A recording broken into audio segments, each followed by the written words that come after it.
Welcome to Making Languages Our Business, where we explore topics related to language use in today's world and showcase subject matter experts who offer helpful insights on the impact of language proficiency in the workplace, marketplace, and community. This episode is brought to you by Language Testing International. Hi, I'm Lisa March, and in this episode, we will be talking about language proficiency and cultural competency in healthcare. And this morning, to talk about this important topic and relevant topic, we've invited Celia Patitucci, who started working with the LGBT community in 2016. She's an HIV educator, tester, and she is certified. She works on the prevention of HIV and other sexually transmitted diseases. Celia is currently a commercial relationship specialist with Crew Community Health in Orlando, Florida, a nonprofit primary care and infectious disease clinic that specializes in reducing sexually transmitted infections. Their in house team provides quality medical care and culturally competent case management to the community with a specific focus on LGBTQ. So, Celia, welcome. Hi, Lisa. Thank you for having me. Thank you for being here. We'd love to learn a little more about you and Crew Community Healthcare and the great work that you're doing. So, in Crew specifically, we are specifically for the LGBT community. We are a clinic.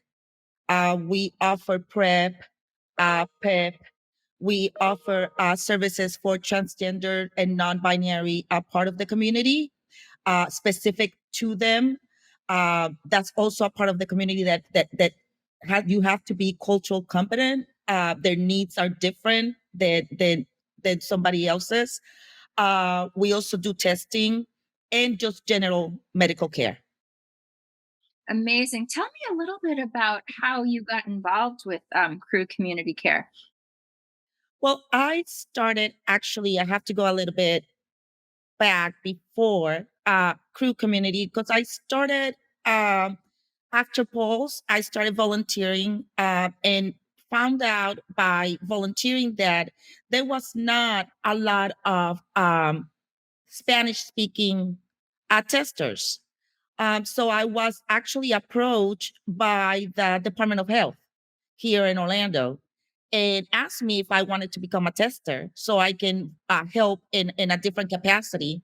Um, and they actually sponsor me to get become a tester to get the certification. Um, and from there, I just started getting offers from the organizations to help because there wasn't that many of us back then testing, and also that spoke Spanish and that were cultural competent also. So I am also Spanish. I was born and raised in Puerto Rico. So from there, I just kept getting more involved, and I have worked with different organizations. And right now with Crew, it's exactly the same thing. It's I'm in a different capacity with Crew, but also in terms of the care, um, it's for the same reasons. It's because of language. It's because of the cultural competence. See that we have with Crew is one of the first ones that I have worked with. That 50% of their staff is bilingual. So that's That's a great amazing. thing. And it seems like there's really a huge need. I mean, I can imagine that when you're having healthcare issues, particularly around something that is so personal, and when it comes to uh, HIV and certainly the community that you're serving, that you knowing the language and being culturally competent and understanding what your population is dealing with, that anxiety they must have, right? So, can you imagine, having English not be your first language, but needing the services of your facility? I mean, tell me a little bit about, the type of demographic that you're serving, and how important it is for you to be both culturally and linguistically competent. Most of our demographic is off. I think 50% right now of our clients are Spanish speaking. I think also that that's part of the community that for many years was not targeted. So now that a lot of agencies like Crew and some others are being more conscientious about having not only Spanish speaking employees or also cultural competent employees. That population here in Orlando is mainly Puerto Rican. Um, so that's very important for us to know how they think, and why would they not get tested, or how do, when they come and get tested, or when they come for any type of service, there's a cultural difference there with that Hispanic community that we have to have very clear. The way that you speak, the words that you use, um, it's not just learning the language; it's knowing the culture. So that's very Absolutely. important. Yeah, I would imagine that being bilingual is critically important and makes a huge difference in even the comfort level of the people that you're serving. So, tell me a little bit about your day to day. What are your top three tasks within your day at your clinic? What does it look like? What are your outreach efforts like? Are you having to communicate not just in speaking instances, but also I would imagine there's a lot of written and collateral, or maybe even information on your website where it's important not only to speak Spanish but to know how to read and write. Is that right? And how does that what does that look like in your day to day activities? So I with Crew, I'm not a primary tester, so I do more of the background work now. Um, we do have a staff that is Spanish speaking. So when it comes to the clinic, most of our staff, I would say 50% of the clinic staff is in every capacity, from medical to receptionist to it is Spanish. So it's bilingual and cultural competent. My day to day is more doing the liaison, making sure that things are working properly in the background in terms of uh, doing this type of informational podcasts, making sure that website will be also bilingual and dual language, that we are working on that at this point. Um, Also, that whatever marketing material is specifically for whatever community we're targeting, not just having a blanket marketing or letting people know and just translating it to Spanish. That is not what we want to do anymore. When we're talking about medical and things like this, and we want people to come over, and we want people to get tested, and we want people to keep within their medications, uh, you have to target it in in a cultural way. You can't just take whatever literature you have and translate it in Spanish, because it's not going to speak to them. You have to do it in a cultural way also. So my day to day is pretty much that, making sure things like that are being taken care of, or at least we're looking at it. And mainly also when we do events of just for fun, or just for appreciation, or testing events, just making sure that what we're targeting is we're doing it appropriately for that community. Agreed. At LTI, we say that language really is a superpower, right? And there are certainly ways that you can take your language skills and advance your career, give back to your community, educate, create awareness. And so I'm wondering, for the folks who might be interested in either a career advancement in healthcare, or like you, starting out just volunteering, using their superpower to make a difference, what are some of the advice that you might give people who have a second language, and maybe not even just Spanish, right? Mhm. Their needs across healthcare in particular, across multitudes of languages. So what are the steps that you think someone who's multilingual, who wants to really get involved and use the great skill that they've got, what are some of the things that you think they can do to get more involved and really leverage their language? I think that one of the things that people need to do when they speak a second language is also take it to the level of professional speaking. It's not the same to be able to speak the language. You should be proficient in a professional setting. You should be able to also write and read it in a professional setting. Um, for example, somebody that speaks Spanish, um, that doesn't mean that when it comes to work, it translates. There's terms, there's terminology that you need to learn. So somebody that might speak Spanish and want to advance their career, they should look into what field they're in and learn that terminology in that language. Sometimes you learn things. We live here and we learn that terminology in English, and then you have to stop. You don't not sure when you're in front of your customer or your client or your patient. You have to be able to say those words in Spanish, and you have to be able to use the right terminology, and you have to be able to explain it to them in their language. Because if you're having to do it in Spanish or Portuguese or Creole, you can't be going back and forth with Spanglish, because that might confuse. It's Spanglish. It might confuse your client. So do your research. So not because you speak the language, that means that you're proficient within your field. Because you might have learned the terms in English. And I'm telling you because that's one of the first things I had to do, uh, is learn this terminology in Spanish.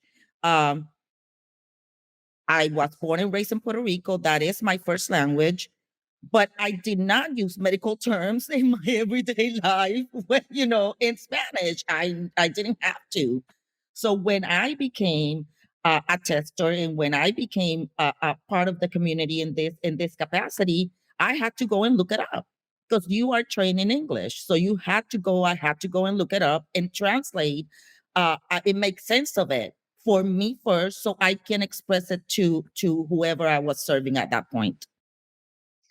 Absolutely. I mean, one of the things that we do here at LTI is help not only companies and community health educators understand that they need the right level of language for the task at hand, but also so that the individual knows their ceiling, right? What they're comfortable, competent, what they can truly do with their language skills, and where they fit when it comes to their language proficiency. It's good to know you might be at a level much higher than you actually think you are, right? Or in, like you said, in your case, it could be that you've got all the textbook knowledge, but you really need to learn the terminology for the field that you're working in. And it isn't enough necessarily to speak the language around your kitchen table. You have to be able to use language in context, and getting a language certification really gives both parties that comfort, right? You know exactly where you fall in that range of language ability, and there's no liability on either side. So yeah, we fully agree and understand some of the challenges that you might have. And if you speak a second language, it's great to certify your skills so that there is no misconception about what you can or can't do with Right. language. Yeah, no, we fully appreciate your challenges and the great work that you're doing. So, I'd like to also ask you a little bit about how long have you been leveraging your language to do work in your community? So for 4 years since I started, working with the community, but in my life, in my career, before I started working with the community, I always used it. Starting from my first job to always, it always was part of who I am. There's always a need in the community, in any level. And I used to work in banks. I used to work in international logistics. So Spanish always came into play, and in every scenario, um, there was a different terminology and things that I had to use, and a different way I had to speak, and not like you said, not the kitchen table Spanish, not the one that you speak with your friends. Not only that, emails, written language. Uh, you don't write how you speak. So Mhm. that's that's a different skill that you need to have. Um, for example, when I work in logistics, international logistics, a lot of that we served all South America and Central America. You have to know uh, your language. You have to know that terminology, and and it was by email, not just by phone.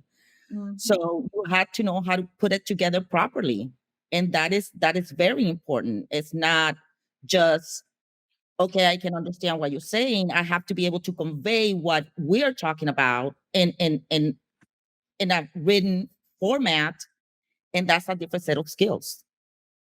Exactly.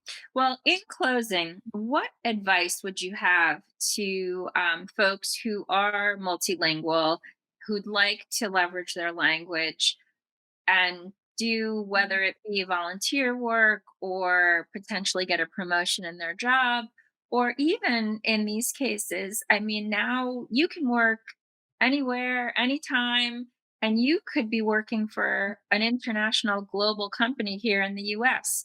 We've had certainly all these challenges with Zoom and uh, the pandemic and using technology to connect, but it really has also been a great opportunity because we've opened so many doors to working in multiple industries across the continent.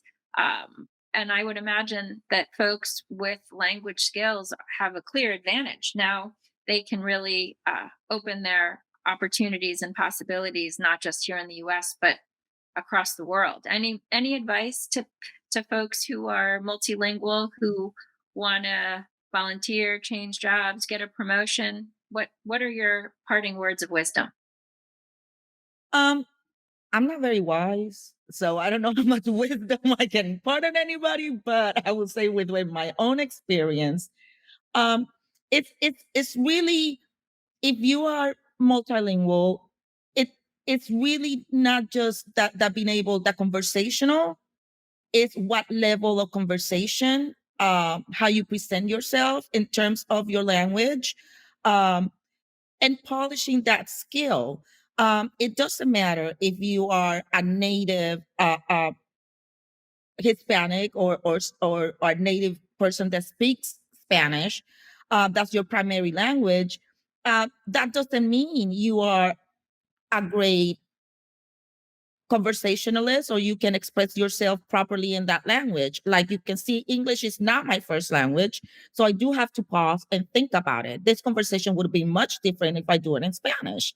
Uh, it comes naturally to me. English, I do have to think about it. Um, so that second language is the one that I try to work more.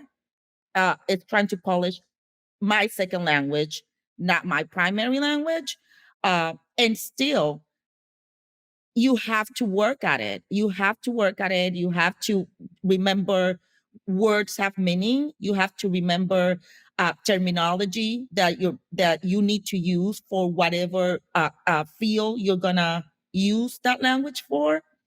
Um, and you also have to remember that there's a cultural portion of it, that it's not just being able to communicate in that language. It's also if a company is looking for a Spanish speaking person, it's usually also because of a cultural situation.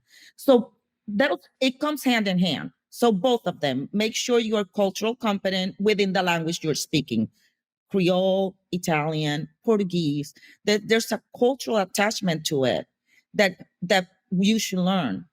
That will be my advice. Great. Makes a lot of sense to me. I really appreciate you joining us today. I'm hoping that we can inspire multilingual talent to explore the many possibilities available to them given their superpower. It's time to leverage our language to do good in the places we work, in the communities we serve, and really just for enriching our own lives. So thank you. Thank you very much. And we look forward to talking to you again soon, Celia. Thank you for Gracias. having me, Lisa. We hope you enjoyed this episode of Making Languages Our Business. If you have any questions or need additional information regarding how to assess your personal level of language proficiency or the language skills of your employees, visit our website at languagetesting.com. Thanks for joining us.